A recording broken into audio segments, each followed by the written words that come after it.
vous devez vous en méfier. Et comme chacun a un cadavre dans les placards, on va dire, bon, pour mieux se faire, on a fait là. Donc, il faut bien voir comment effectivement. Ici, on est dans la deuxième salle de conférence. Les gens suivent sur un écran. Juridique international. Je ne vais pas bavarder sur. Et là, nous allons entrer dans notre salle où on était assis. Les affaires qui sont pendantes, je n'en parle pas parce que c'est aux instances. J'espère que la qualité de la connexion est meilleure maintenant. Mais les îles éparses, c'est toujours dans l'océan Indien au large de Madagascar. Madagascar a accédé à l'indépendance en 1960, mais sans les îles éparses. Et comme vous le savez, le chef d'État français, on va trouver une équilibre, on va trouver une équilibre. Ça a des boiseries intimes. J'étais déjà là. 5 personnes. Je suis à l'intérieur. Oui. Je suis allé chercher mon chargeur. Ça va être une bonne image. Oui. J'étais à l'intérieur, je suis allé chercher mon chargeur. C'était chez mon ami. Non, je suis désolée, on ne peut pas se promener d'une salle à l'autre pendant la conférence. Non, je suis allé juste prendre le chargeur. Je ne suis pas connecté, madame. D'accord, pouvez-vous montrer votre confirmation Eventbrite sur votre téléphone? Non, non, tout. C'est que là, Tous mes effets sont là. C'est le manteau bleu assis. Vous êtes sorti ici ou vous êtes sorti par là? Non, je suis sorti par là. Je suis sorti là, je suis entré ici, j'ai récupéré mon sac. C'était chez mon frère. C'est le manteau bleu à côté de la dame là. Oui, parfait. Oui. Merci. C'est sur la table. je peux aller récupérer vos effets. Je veux rester dans les parages. Parce que je suis désolée, mais on peut pas. Fantastique. Oui, mon manteau. C'est le manteau bleu. une fois que Voilà, vous m'évacuez voilà. de ça changera. Monsieur là. Mais il faut bien comprendre que Est-ce que je peux parler directement m'asseoir, madame? C'est une place des vide. frontières qui ne peuvent pas bouger puisque deux États C'est une place vide. à tout moment décidé de modifier les frontières. C'est quoi Donc encore? c'est dans ce sens Je suis assis là, je suis allé chercher mon chargeur et il est danger. je peux plus rentrer. Et nous avons de nombreux conflits ou différents frontaliers aujourd'hui en Afrique comme conséquence d'une décolonisation qui effectivement ne s'est pas occupée de l'assiette territoriale du territoire nouveau. On s'est dit, voilà, c'est à peu près comme c'était généralement des ensembles faisant partie d'une même colonie. Si vous prenez l'Afrique équatoriale française et l'Afrique occidentale française, c'était un même ensemble. Et généralement, ce sont les limites administratives que les préfets ou les sous-préfets après l'indépendance, mais surtout avant l'indépendance, le haut commissaire tracé entre les colonies qui deviennent frontières. Mais généralement, c'était des frontières imprécises parce que c'était un même État, un même empire dont on n'était pas très soucieux d'être très très précis sur les frontières. Aujourd'hui, que ces anciennes entités coloniales sont devenues des États indépendants, cela pose problème. Et donc il y a de nombreux différents entre États africains. Je pense, j'ai eu l'honneur, le plaisir d'assister à un certain nombre de fins, de plaider pour un certain nombre d'États. Mais il en existe encore. Et donc, si les étudiants de l'UQAM qui s'intéressent au droit international sont attentifs à cela, ils ont conclu généralement à la veille ou immédiatement après l'indépendance, effectivement, créer de tels rapports. Et même lorsque ces accords en matière de défense ont été renouvelés un peu récemment, je vois un certain nombre de pays africains qui ont renouvelé leurs accords en matière de défense. Par exemple, avec la France en 2009, vous vous rendrez compte qu'il y a toujours quand même un certain nombre de clauses particulières qui montrent que la souveraineté de ces pays, ou en tout cas la décolonisation, n'est pas tout à fait achevée. Je me garde même de parler des bases militaires. Mais si nous prenons même des pays qui n'abritent pas des bases militaires, vous verrez par exemple que dans mon propre pays, l'accord de 2009, qui a remplacé les anciens accords de défense, prévoit par exemple que la base logistique française à Douala est inviolable. Que c'était violable. Donc les autorités camerounaises ne peuvent pas y pénétrer. Les militaires ne peuvent pas y pénétrer de la même façon qu'il y a une exonération, disons, des taxes douanières et fiscales. Donc pour tout le matériel, les équipements, juste ça. Je donne juste ça à titre illustratif. Je n'ai pas le temps d'analyser tous les accords dans les autres pays. Et ça, ce sont des accords plus récents. Les accords des années 59 à 60 était, j'allais dire, allait bien plus loin et vraiment installer des relations de dépendance, puisque d'ailleurs, ce sont des accords qui permettaient à la puissance anciennement administrante d'intervenir pour maintenir au pouvoir, n'est-ce pas, tout gouvernement qui était signataire d'un tel accord et qui estimait qu'il pouvait être mis en danger par sa propre population. Deuxième point illustratif, là aussi j'irai très vite, c'est dans le domaine économique. Et là, nous pouvons commencer par ce qu'on a appelé les accords de coopération économique, notamment en matière commerciale, entre les pays africains et en particulier les pays européens. Les accords de Yaoundé 1, Yaoundé 2, Lomé 1, Lomé 2. Et enfin, l'accord de Cotonou de 2000. Et il ne vous aura pas échappé qu'aucun de ces accords n'a permis le développement de l'Afrique. Mais comment voulez-vous signer dès les années 60? L'accord de Yaoundé 1, je crois que c'est entre 62 et 63, si je me trompe. Accord commercial. Le Cameroun ne produit encore rien sur le plan industriel et quelques produits agricoles.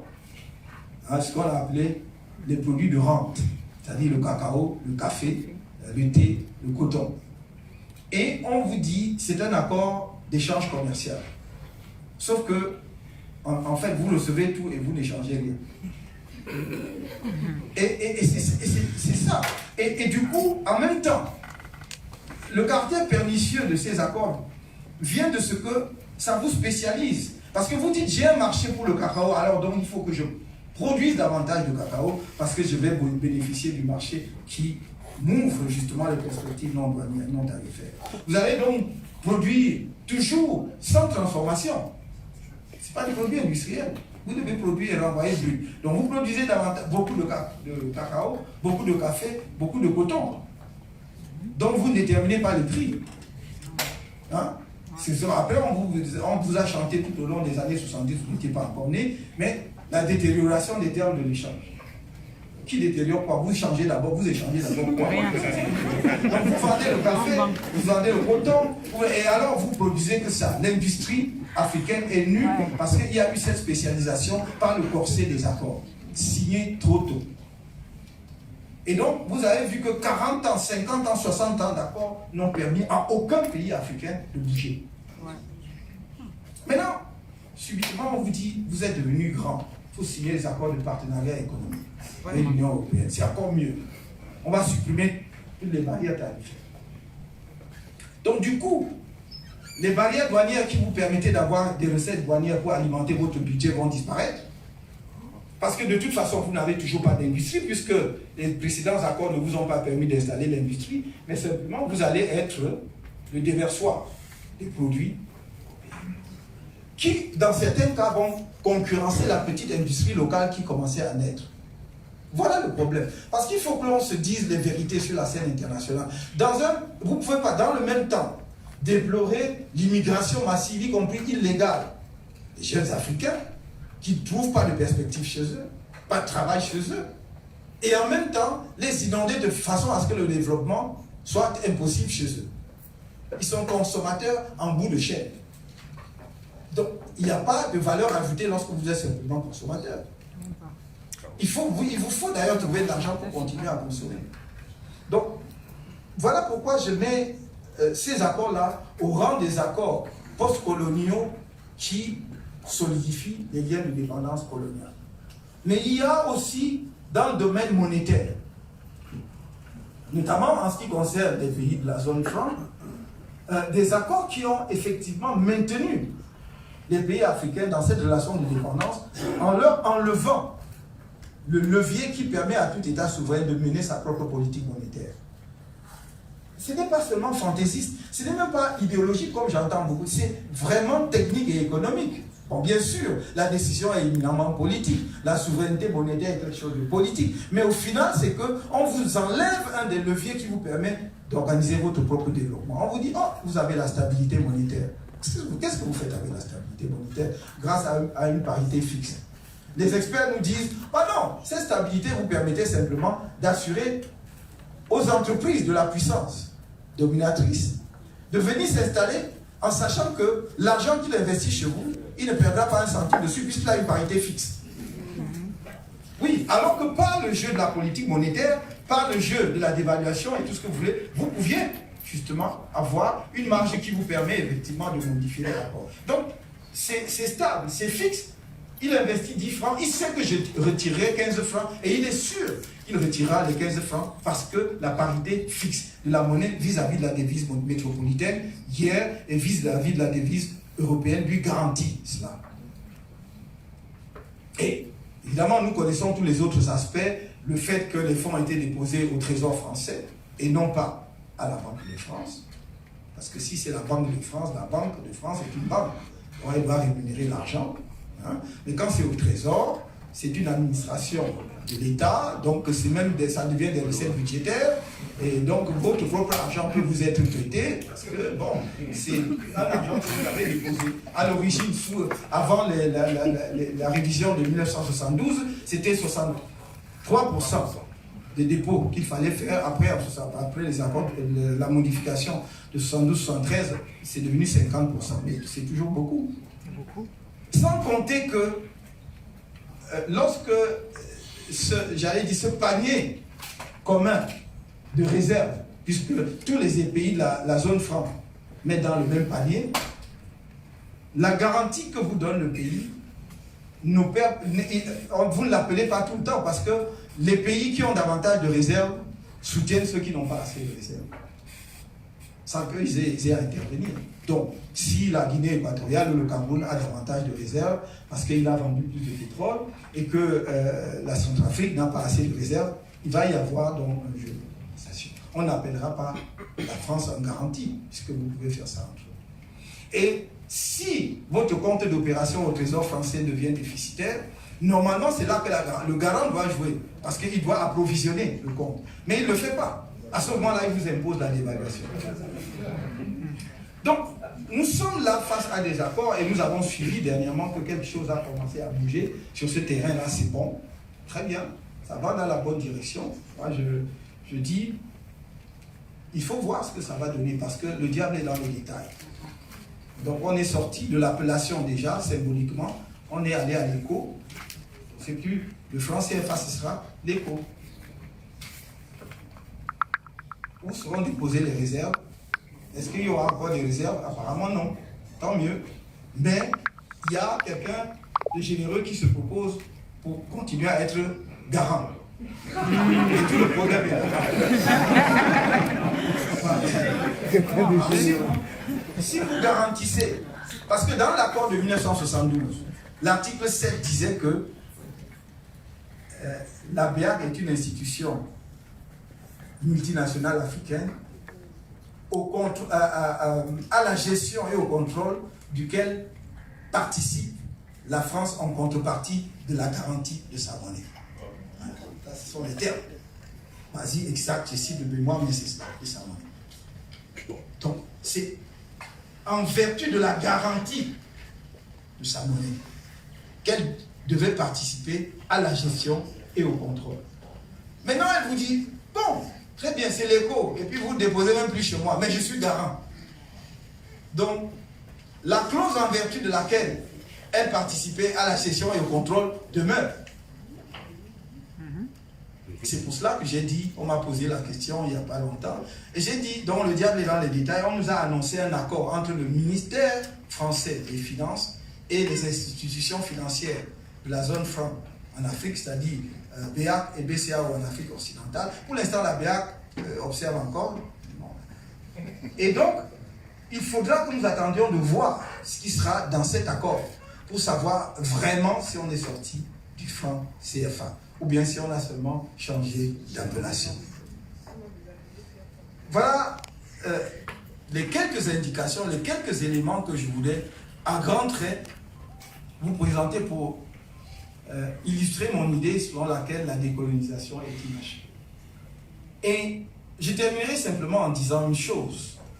Afin de permettre au droit international de jouer pleinement son rôle de règle organisant la vie dans la société internationale, il faut décoloniser le droit international. Il faut le décoloniser lui-même. Il C'est-à-dire que nous devons avoir un regard critique sur les concepts du 19e siècle qui étaient forgés pour asseoir la colonisation. Ce n'était pas forgé abstraitement pour le plaisir intellectuel et spéculatif de créer des normes. C'était pour asseoir les intérêts et la colonisation. Donc nous devons commencer donc par une vraie critique de ces concepts et de ces principes. Nous devons aussi essayer de regarder au-delà du 19e siècle pour voir les origines historiques du droit international. On enseigne de moins en moins d'histoire du droit international dans les facultés.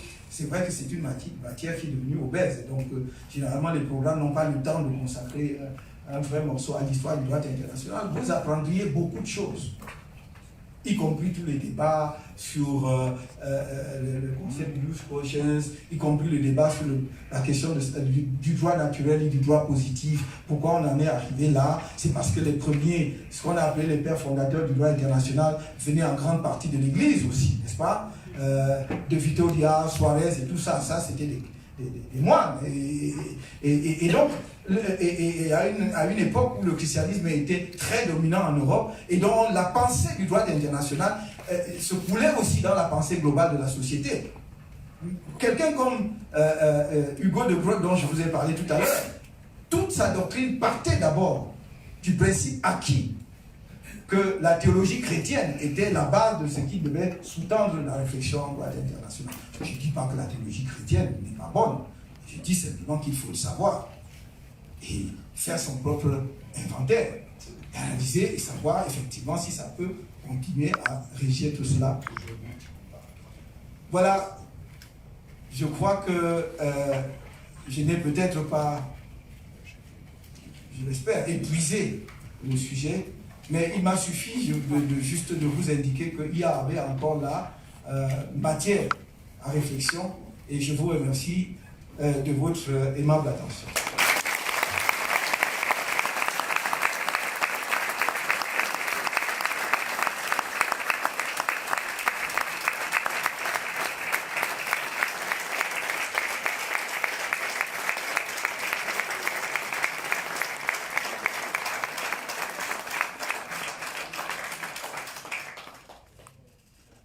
Merci, professeur Kamto, pour cette lumineuse et fantastique conférence. On a la salle jusqu'à 15h30. Je crois qu'on peut prendre quelques questions, mais avant de procéder aux questions, j'ai juste un titre de rappel, il y a 2 micros de part et d'autre, un micro de part et d'autre de la salle. Si vous voulez poser une question, je vous invite à vous lever et aller vous mettre en rang pour poser la question au micro afin que tout le monde dans la salle puisse vous entendre. Et autre chose, je tiens à souligner et à le rappeler, on a une salle voisine qui est pleine aussi et qui malheureusement on ne pouvait pas accommoder. Et je voulais juste le rappeler parce qu'on a cette salle-ci, mais toute la conférence a été diffusée aussi dans la salle voisine. Il y a plus de 250 personnes qui se sont présentées à l'événement et je vous remercie pour ça. Donc, maintenant pour la période de questions, un à la fois, au micro, on y va lentement et je vous laisse, professeur Kamto, prendre les questions.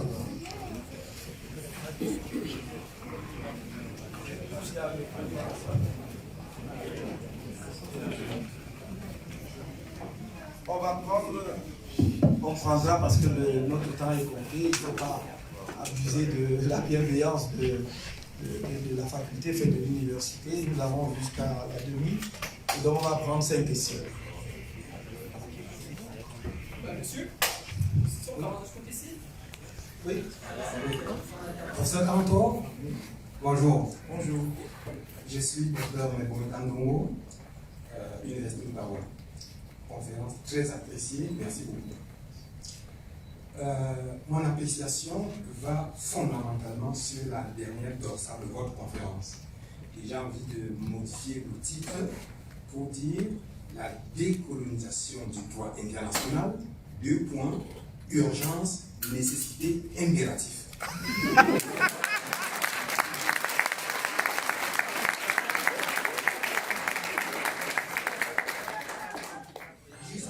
J'ai envie de rentrer à la maison.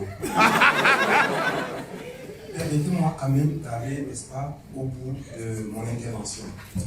Que je vais justement situer sur ce que j'appelle, vous l'avez signé, la conséquence, les impacts, n'est-ce pas, de la décolonisation, justement, en contexte d'inachèvement. Vous avez souligné les États africains, conquête territoriale, vous avez fait référence à la Convention de Berlin 84-85, et puis vous avez parlé de la dépendance. Je m'arrête là. Je vous invite à faire le lien entre deux événements que je conduis et que j'ai conduit dans cette université. Premièrement, une conférence que je donne annuellement, exactement dans cette salle, intitulée l'Afrique, un continent en régression ou espace de l'avenir. Deuxième événement, une thèse de doctorat, il y a 10 ans, que j'ai défendue dans la salle à côté, intitulée La Banque mondiale et la reconfiguration locale. Je préfère m'arrêter là. Deux conclusions pour cette thèse. Ce que j'ai appelé l'ajustement municipal, équivalent, n'est-ce pas, de l'ajustement institutionnel, l'ajustement municipal, équivalent, n'est-ce pas, de l'ajustement, n'est-ce pas, qu'on a connu. Et puis la désétatisation, c'est-à-dire l'affaiblissement des États africains.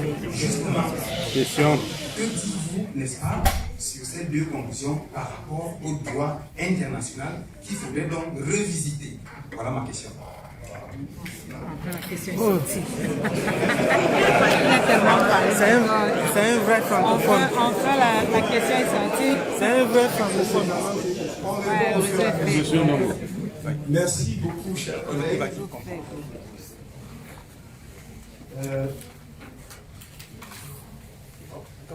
Bon, je vois que vous êtes beaucoup plus jeune que moi. La mienne, ma propre thèse remonte à il y a 33 ans.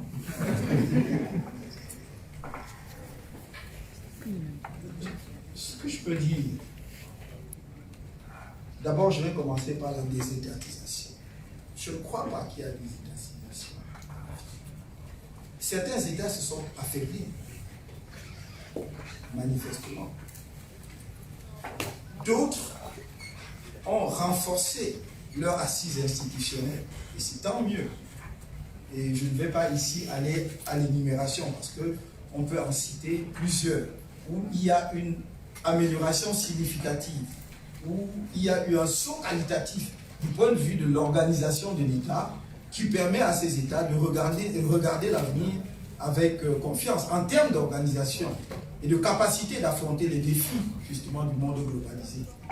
Moi, j'ai voyagé assez ces dernières années en Afrique, j'ai vu des États très bien portants. On a tendance à généraliser et à ne voir que quelques États qui sont en difficulté sur le plan institutionnel. Évidemment, si on s'appuie uniquement sur le cas de la Somalie, on va dire qu'il y a des étatisations. Parce que les politistes ont parlé de failed state. Nous, les juristes, on ne sait pas très bien comment traduire cela, même si ça nous parle beaucoup. D'ailleurs, on pourrait faire tout un travail de recherche sur le statut d'un État failli en droit international. Qu'est-ce qu'il devient? Est-ce que l'engagement qu'il prend peut être, etc. Donc on peut. Mais je ne crois pas qu'il y ait une vraie crise de l'État au sens de sujet de droit international en Afrique. Non. Je vois des États qui ont connu des périodes de difficultés, qui se réorganisent. Je vois un pays comme l'Éthiopie qui a connu une période extrêmement difficile, qui au moyen justement d'une réorganisation institutionnelle interne, en trouvant une formule fédérale très originale, qui laisse même la possibilité aux entités constituant la fédération de se retirer de la fédération, si elles le veulent. Et vous aurez observé que depuis 1994, avec la nouvelle constitution éthiopienne, aucune entité ne s'est retirée de l'Éthiopie. Cela veut dire que lorsque vous pensez bien la fédération et que chaque entité, chaque composant de la fédération trouve son compte, personne n'a envie de quitter la fédération après. Et donc je vois des États comme ça qui s'organisent mieux. Je vois un pays comme le Ghana qui, sur le plan institutionnel, a fait un saut qualitatif en termes d'organisation institutionnelle, où la démocratie fonctionne très bien, où un chef d'État qui est en fonction, qui n'a fait qu'un mandat au pouvoir, peut être battu aux élections et transmettre le pouvoir au vainqueur, n'est-ce pas, sans problème. Et nous en sommes au troisième chef d'État, qui du reste sont encore vivants, et qui rendent visite aux chefs d'État en fonction lui apportent peut-être leur point de vue sur la marche des affaires du pays. Donc, non, je ne crois pas qu'il y ait des étatisations. Si maintenant des étatisations, c'est au sens des économistes, c'est-à-dire où l'État se retire de l'économie, de l'organisation et de la gestion de l'économie, oui, mais encore que c'est variable suivant les pays. Je vous ai parlé d'Éthiopie, où la présence de l'État dans l'économie est encore extrêmement forte. Donc c'est un modèle qu'ils ont choisi. Et vous avez des pays, vraiment des pays libéraux, et on est allé très loin dans le libéralisme économique. J'ai parlé du Ghana, mais d'autres pays où il y a effectivement moins de présence de l'État dans l'économie. Donc de ce point de vue, si c'est ça, ça à quoi renvoie l'idée de désétatisation avec les privatisations des années 1990 à 2000. Oui, on peut dire que d'une certaine façon, il y a un recul de l'État dans la gestion de l'économie. Ça, c'est évident. Mais ce n'est pas non plus général, parce que ça varie en fonction du pays. Donc moi, je ne parlerai pas de désétatisation. Ce que je peux dire, comme je vous l'ai dit, si l'affaiblissement d'un État est un vrai problème en droit international, si c'est ça la question, je vous dis oui. Un État qui est un État failli, prendre la traduction française de failed state, pose un vrai problème au droit international que nous ne connaissions pas avant, parce que la souveraineté, que ce soit au sens où l'on a entendu les principaux j'allais dire penseurs de la doctrine internationale interne au 14e, 15e siècle, ou au sens actuel, c'est d'abord la summa potestas, c'est la puissance suprême que l'État ne peut abandonner que par sa propre volonté. C'est quand nous signons un accord international, et c'est ce que je me tue à dire souvent, il faut que les États qui s'engagent au plan international sachent qu'ils se sont engagés librement et souverainement, et que dès lors qu'ils se sont engagés, ils sont tenus par leur propre engagement. Et donc, dans ce cas-là, on ne peut pas dire que le failed state, donc l'État failli, est dans la même situation qu'un État qui est en pleine possession de sa souveraineté. On peut vraiment se poser la question. Si on va en Éthiopie aujourd'hui, et vous voyez une faction qui contrôle le pouvoir à un moment donné, qui est combattue par d'autres factions, est-ce que s'il y avait un traité engageant j'ai parlé de l'Éthiopie, donc je vais parler de la Somalie. Est-ce que si une faction signait un accord international, cela pourrait-il engager l'État somalien durablement? Est-ce qu'un nouveau gouvernement qui arriverait ne pourrait pas remettre en cause le traité ainsi signé? Donc ça pose de véritables problèmes en droit international. Donc voilà les quelques éléments que je pourrais vous... Si on veut rentrer dans les accords d'ajustement structurel, ça prendrait du temps. Mais quelques années, j'ai écrit quelques petits papiers là-dessus sur les conditionnalités du Fonds monétaire international. Et en réaction d'ailleurs à ce que le juriste de la Banque mondiale, et notamment du FMI, développé comme thèse, à l'époque c'était américanisé après, mais était d'origine indienne, qui soutenait que les accords d'ajustement structurel n'étaient pas des traités internationaux et que ça n'engageait pas le Fonds monétaire international. Parce que j'avais tendance à penser le contraire, puisqu'on pouvait y trouver tous les éléments constitutifs en droit international d'un accord liant les traités. Même si la lettre d'intention part de l'État qui demande l'ajustement structurel, il n'empêche qu'il y a une réponse et qu'il se noue un accord entre l'institution et l'État. Sauf que, bon, évidemment, la banque est tellement, le fonds est tellement puissant qu'il s'est dit, moi, je vais prendre aucun engagement. Si votre ajustement ne marche pas bien, ne venez surtout pas frapper à la porte parce que ça ne regarde que vous. Mais c'est une sorte d'échappatoire qui ne peut pas tenir très sérieusement si on veut aller au fond de l'analyse juridique. Voilà, merci. Merci beaucoup pour ça, Campo. Moi, c'est Herman Feggio. J'ai fait gestion des entreprises diplômées de l'Université catholique d'Afrique centrale, mais j'ai fait aussi génie des mines. Et depuis quelques mois, j'ai la chance de coordonner le département des mines au Québec et à l'est du Canada au BSF, le Bureau mondial de la chimie. Donc, à cause de cette position, je suis obligé de me projeter beaucoup à l'international ces temps-ci. Et c'est vrai que ce que vous avez dit nous interpelle. C'est même, surtout la première partie de votre exposé, elle nous rappelle beaucoup de moments difficiles et c'est un moment révoltant. Mais là, ma question, c'est surtout quels sont les leviers dont nous disposons aujourd'hui de façon pratique, de façon claire, pour adresser cette situation de presque de dominer, d'esclavagisme même, d'esclaves même, d'esclavagisme. Je le pose ici, c'est peut-être une question que j'aurais dû vous poser à huis clos, mais en espérant qu'il n'y ait pas de dogme ici pour nous dénoncer, pour dire que nous avons une envie d'être nous-mêmes.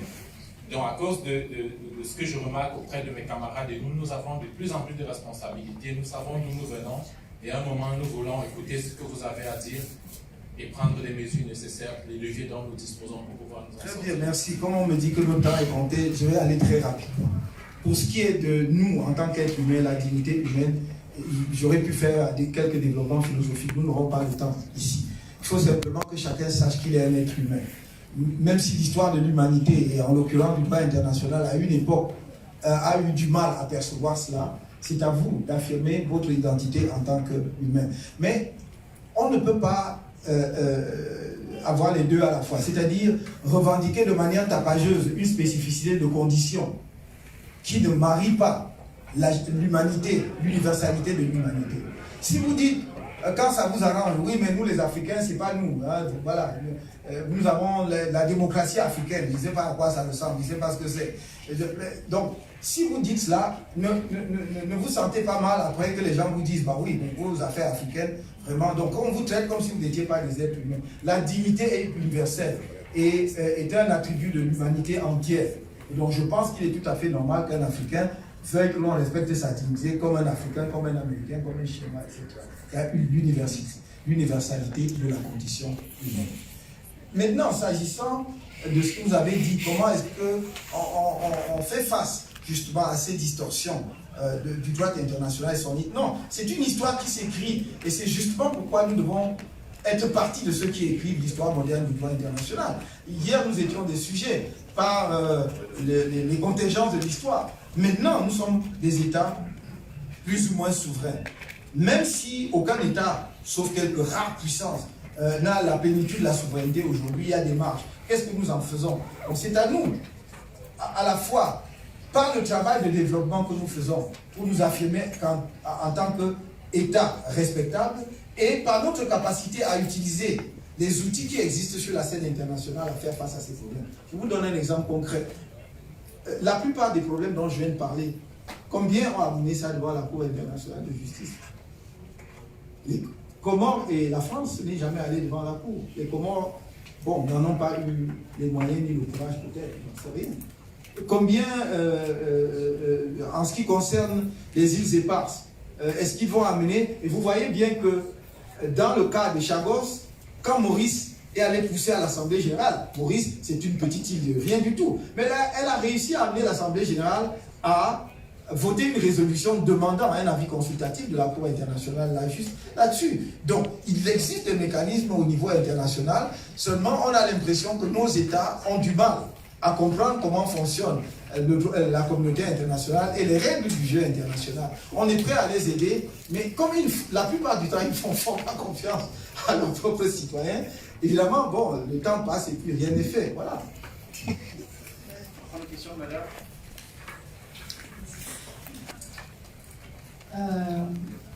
Bonsoir, professeur. Bonsoir. Et je vous remercie déjà pour cette intervention de mon collègue concernant le genre, dans la mesure où, que ce soit blanc ou noir, nous sommes tous égaux.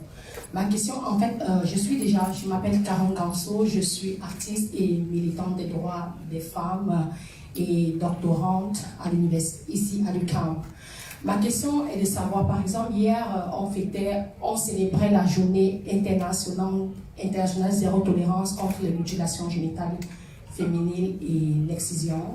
Mais je me suis rendu compte que dans certains pays, notamment chez moi en Afrique, parce que je suis d'origine camerounaise, ce fléau n'est pas accentué alors qu'aujourd'hui encore beaucoup de femmes vivent cette difficulté et qui les empêche de vivre une vie sexuelle ou bien leur relation maritale. Ma question ce soir à votre égard est de savoir comment est-il possible qu'une telle violence ou telle oppression au niveau du droit international n'est pas assez considérée. Et mon deuxième rapport concernant le fait que vous aviez mentionné que les religions sont un impact tellement difficile pour les pays colonisés. Et actuellement, je travaille sur un projet au niveau de l'écriture du roi Njoya. J'aimerais savoir, peut-être au lieu de parler de la décolonisation, est-ce que ce n'est pas possible de parler de la déconstruction? Parce que là, aujourd'hui, on revendique des choses qu'on ne connaît même pas. Peut-être en déconstruisant, ça pourra nous aider à mieux comprendre qui nous sommes et nous sommes. Merci. Merci. Les questions de terminologie, vous savez, on n'en sort pas. Donc vous choisissez le concept qui vous sied le mieux. La déconstruction vient des sociologues, n'est-ce pas? Et l'appréhender point internationaliste, comme d'ailleurs dans toute discipline scientifique, il faut toujours définir les concepts. Si le juriste veut définir la déconstruction, je ne suis pas sûr qu'il soit très à l'aise avec cela. J'ai parlé de décolonisation parce que mes collègues, tous ceux qui sont juristes peuvent bien comprendre à quoi ça renvoie. Donc c'est factuellement. Donc maintenant, si déconstruction, vous je n'ai pas de problème. S'agissant justement des violences à l'égard des femmes, c'est un processus, c'est un phénomène qu'il va falloir combattre dans la durée. Ça ne peut pas être un instantané. Et vous savez très bien qu'en dehors des conventions internationales, il y a la convention de Maputo. Sur les droits de la femme. En dehors du CEDAW, il y a la convention de Maputo.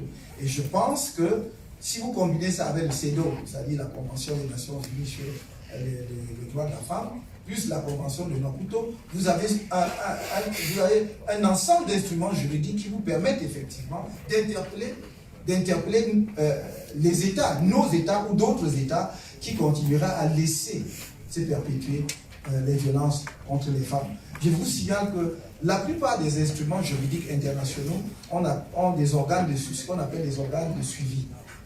Donc, par exemple, vous allez prendre le pacte international relatif aux droits civils et politiques, il y a le comité des droits de l'homme. Si quelqu'un est signataire du pacte et qu'il viole régulièrement le pacte, vous pouvez faire en sorte qu'on interpelle cet État par le biais du comité de suivi de la mise en application du pacte. Donc, il faut davantage de personnes comme vous, davantage d'organisations de la société civile. La plupart de nos États signent les traités, j'allais dire, pour faire bonne figure avec les autres. Parfois sans savoir d'ailleurs quelles en sont toutes les implications. C'est à la société civile organisée de les pousser. D'ailleurs, comme dans les pays développés, vous voyez bien le rôle de la société civile dans les pays développés qui pousse les États à respecter leurs engagements internationaux. Je crois que les femmes africaines doivent s'organiser davantage pour être présentes, pour se faire entendre sur ces questions.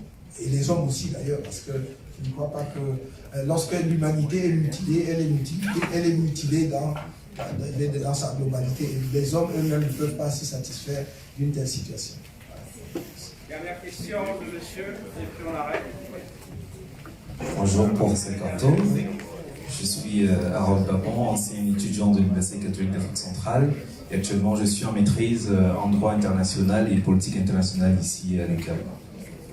Alors, au vu de ma formation, ma double formation en politique et droit international, ne pensez-vous pas, suivant notamment un courant réaliste, que le droit international est de nature hégémonique dans la mesure où les grandes puissances sont toujours à la recherche des intérêts, et ces intérêts-là font en sorte que la décolonisation aujourd'hui est toujours très liée au droit international. Alors, pour préciser ma question, étant donné qu'on n'a pas de temps, on ne va pas foisonner les idées, ne pensez-vous pas que le droit international est de nature hégémonique? Merci. Ça dépend par rapport à quoi. Nous considérons en droit international que la puissance et l'hégémonie ne sont pas des phénomènes de droit international. Ce sont des phénomènes de sociologie internationale. Vous allez vous observer, c'est factuel. Un État est puissant et il impose sa puissance. Comment est-ce que le droit international enregistre ce phénomène qui est de type sociologique? Est-ce qu'il l'enregistre du tout? Et je vous ai déjà indiqué dans mon exposé que le droit international avait du mal à enregistrer justement des phénomènes qui sont de nature essentiellement politique. Parce que par la fiction juridique, il veut considérer que les acteurs sont égaux et que effectivement les règles peuvent et doivent s'appliquer à eux de la même manière. Ce qui fait que le droit international soit instrumentalisé, c'est la puissance, mais ce n'est plus le droit international lui-même. Si vous prenez la pensée du droit international aux États-Unis, ils intègrent totalement le droit international dans leur pensée de politique étrangère. Le droit international n'est qu'un levier, un instrument de politique étrangère. Donc la politique juridique extérieure des États-Unis considère et est enseignée dans la plupart des écoles américaines comme un moyen de politique étrangère. C'est pour cela qu'ils n'ont aucune difficulté à appliquer par exemple ce qu'on appelle le principe de l'exterritorialité d'une norme de droit interne. On va vous dire par exemple, comment on va dire ça, en matière de corruption. Pardon? Oui, le Foreign Corruption Act de 1977. Les États-Unis vont vous dire, si vous posez un tel acte à l'extérieur, vous pouvez être poursuivi par les tribunaux américains. Vous pouvez encourir des sanctions si vous avez tel comportement. Parce que pour eux, le droit international est un instrument de politique étrangère. Mais ce n'est pas le droit international qui est hégémonique. C'est la politique étrangère d'une puissance qui le met en position hégémonique. Et donc, au contraire, dans ce cas, il y a affaiblissement du droit international. Bien sûr, mes collègues ici conviendront avec moi que le phénomène du retrait d'un traité est normal en droit international. Mais lorsque le retrait se fait de façon intempestive, avant même que le traité ait été mis en œuvre et qu'on en voit les insuffisances, c'est un phénomène de désordre dans l'ordre juridique international dont on pourrait se passer. Et donc, c'est la puissance qui veut cela.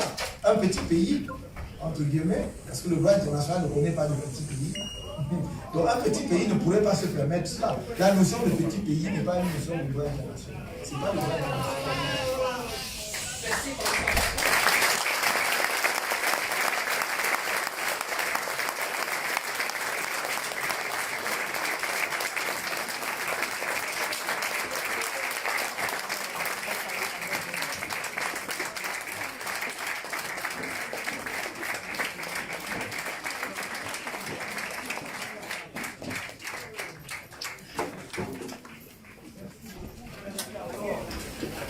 Merci à vous. Avant que ne quittez pas la salle, je vous prierai de rester sur place afin de laisser au professeur Camteau et son équipe, ainsi que les journalistes de Troc Radio, de Magazine Sans Frontières, de Radio-Canada et du Devoir, de quitter la salle en premier et d'aller rejoindre Mme Joanie Doucet. Donc, je vous prie de rester sur place pour le moment, afin de laisser l'équipe du professeur Camteau l'opportunité de quitter. Libérez le couloir.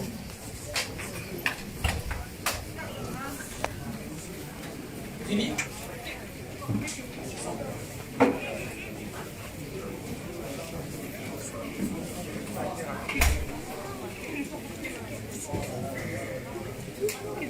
Merci. Il nous l'ouvre. Tu t'es positionné pour la voir. Comment il peut faire ça? Et à vous tous et toutes, merci infiniment pour votre enthousiasme. C'était un plaisir de vous voir ici. C'est un plaisir de voir un espace comme celui-ci cet après-midi. Donc merci à vous, plaisir de vous croiser. Merci infiniment. Merci. Pour les intéressés, la captation du vidéo va être disponible en ligne sur le site web de l'Institut d'études internationales de Montréal. N'hésitez pas à rejoindre le site web et à diffuser et à partager les vidéos du professeur Camteau. Merci à vous.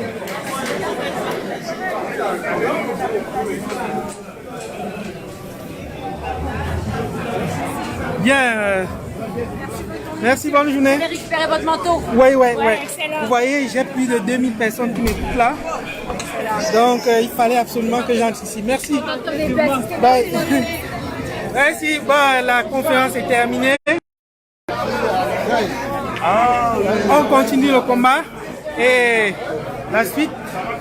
Ouais.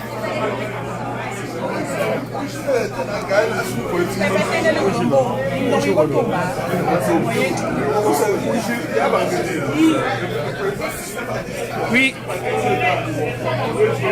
La conférence vient de s'achever. On va se diriger vers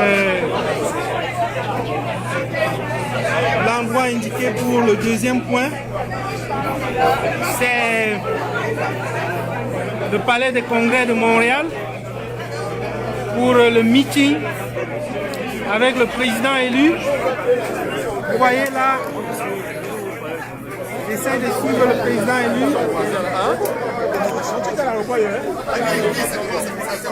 J'essaie de le suivre.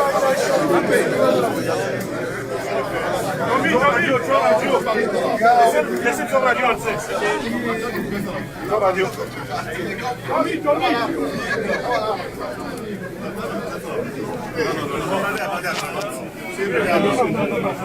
Fermez s'il vous plaît, fermez, fermez, fermez.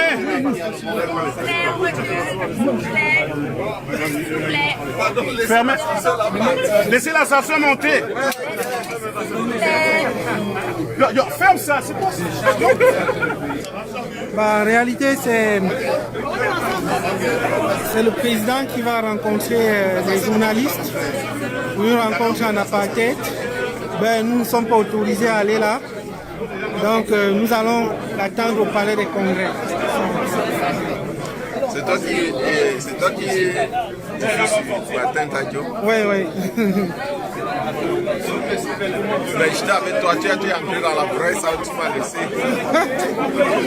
Allez, non, ça va bien, ça va bien. Emmanuel, il faut qu'on appelle le patin pour on nous a dit qu'il quittait ici pour aller à Berry-UQAM à pied, non? Donc on voulait se mettre sur son itinéraire. Là. Je pense que c'est une mauvaise idée. Non, c'est une bonne idée. Il faut charger pour pas qu'il se fatigue. Depuis qu'il est arrivé là, le soir, il doit se fatiguer. Demain, il va encore se rendre. Avant la l'étape, le matin. Il faut pas faire la marche à pied comme ça. Non, c'est pas facile. C'est pas facile. C'est pas facile. C'est plus rien. Ah ouais, c'est pas facile. Bon, vous voyez, je fais un petit bain de foule pour vous permettre de voir la suite, de voir ce qui se passe, de voir tous les tontinards, tous les cochons, tous ceux qui veulent le changement au Cameroun réunis là. On les appelle les tontinards, les cochons, les talibans, bref, tout ce que vous pouvez imaginer de bon. Ah oui, nous sommes là.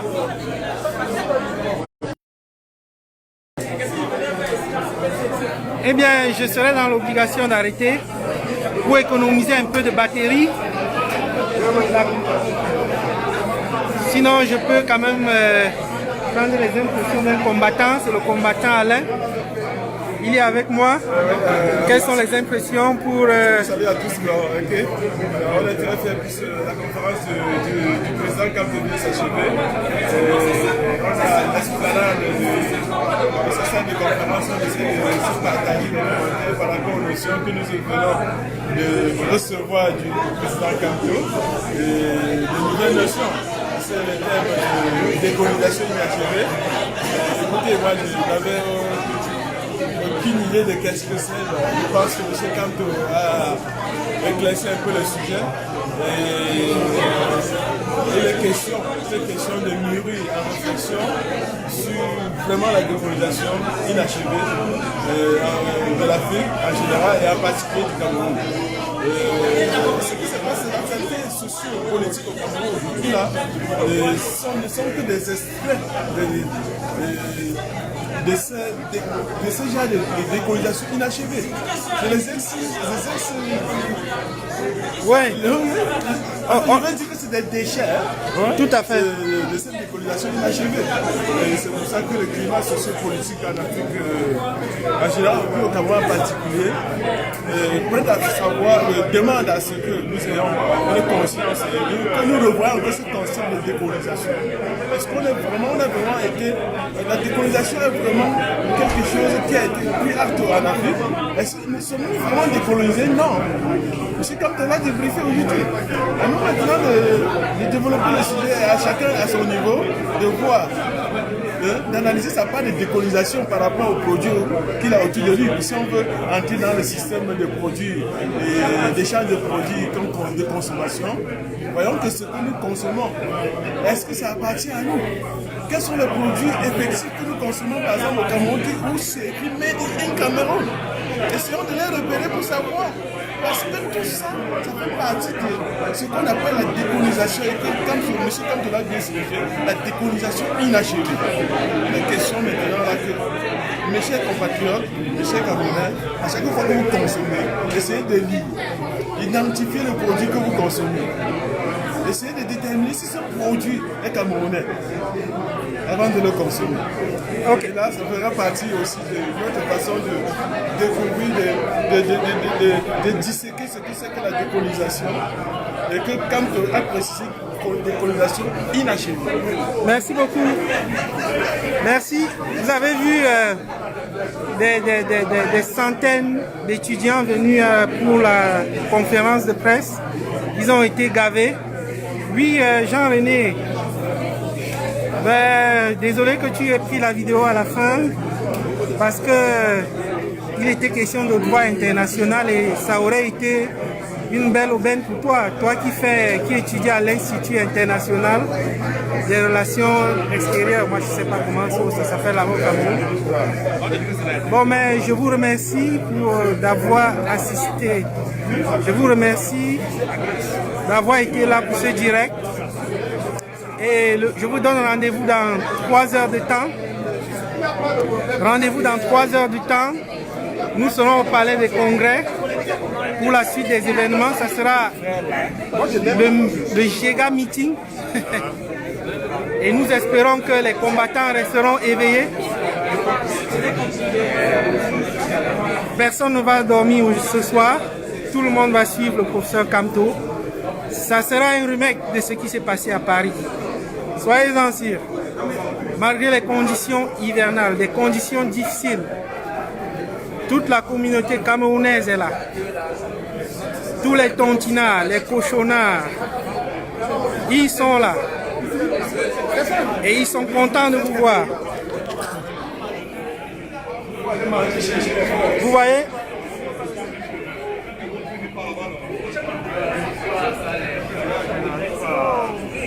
Naturellement, les gens sont toujours en train de ruminer les paroles d'évangile, les paroles de les paroles du pape de droit, comme a dit Peck. Ah oui, tant pis pour ceux qui se sont noyés dans l'eau de la sardine. Tant pis pour Peck qui s'est noyé dans l'eau de la sardine. Tant pis pour ceux qui sont en train d'aller vers l'eau de la sardine. Nous, on est des porcs, on est des cochons. Et on est fiers de l'être. La révolution, le Cameroun changera.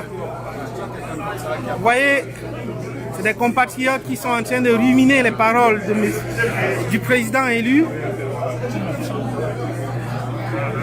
Il nous a apporté de son expertise sur le thème de la décolonisation inachevée du Cameroun.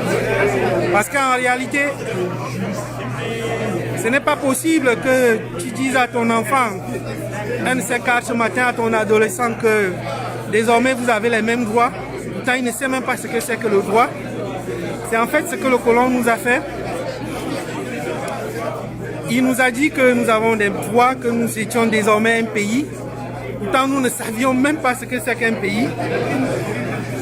D'où aujourd'hui on parle de cette décolonisation qui était inachevée. Nous devons prendre le taureau par les cornes, nous ne devons pas nous laisser faire. Nous devons continuer la bataille. Nous devons nous inscrire dans le courant des idées. Nous allons nous mettre dans le sens du courant. Oui. Bon courage à tous les combattants. Bon courage à Ibalé. Bon courage à la sœur. Et n'oubliez pas surtout, personne ne va voter. Personne ne va voter le 9. Parce que si vous votez ou pas, le RDPC sera toujours majoritaire à l'Assemblée. Donc, quel que soit le nombre de députés qu'on aura là-bas, les 36 députés là, ils ne pourront rien y faire. Ils ne pourront pas faire passer une loi. Donc, que vous votez ou pas, rien ne changera. Dites à tous vos membres de famille que nous sommes d'accord avec vous. Pas de vote au Cameroun le 9. Oui. boycott actif des élections locales le 9 février 2020. Il n'y a aucune loi qui vous oblige à aller voter. Donc, restez chez vous et respectez le boycott. Très bien. Merci le combattant Alain. Tout le monde doit rester à la maison le 9. Personne ne doit aller voter. Personne ne doit aller voter. Pourquoi aller voter quand rien ne peut changer? Vous avez vu ce que Madame Damjoé a fait, le député de l'UDC. Imaginez une assemblée de 180 députés et elle était seule contre, je ne sais pas moi, 170. On ne peut pas lui donner la parole, ce qui était normal. Dépassée par les événements, elle a retiré sa chaussure et elle a failli arracher la tête d'un sardinard. Heureusement, ce n'était qu'une chaussure. Vous voyez, l'UDC, le SDF, l'UNDP, malgré leurs 46 députés, ils n'ont jamais pu faire passer une loi. Comment pensez-vous que vous pouvez changer les choses en allant voter? Vous m'amusez même au Cameroun. Vous voyez, on nous embrouille, on dit vous serez maire. D'accord, mais vous avez quel budget? Vous allez fonctionner avec quoi? Le FECOM contrôle le budget. Vous êtes maire et le FECOM contrôle le budget. À quoi ça sert? Il faut boycotter les conneries. Il n'y a pas vote. Il faut qu'on monte au RDPC qu'il a pris le caillou et l'oiseau a vu. Donc maintenant là, pas de vote. D'accord pour les élections, tant pis pour ceux qui veulent y aller, mais nous on ne vote pas. Et tous mes amis, toute ma famille, moi je leur dis ça, ne votez pas, parce que ça ne vaut pas la peine. Vous voyez ici à Montréal, il fait, je ne sais pas quelle température il fait, mais il y a une tempête de neige. Vous voyez une tempête de neige, malgré ça les gens sont sortis de leur maison. Vous avez vu au début de la vidéo comment je vous ai montré, comment nous on a pelleté devant nos différentes maisons pour sortir les voitures de la neige. Malgré cela, on est quand même venu à la conférence. Et nous allons continuer.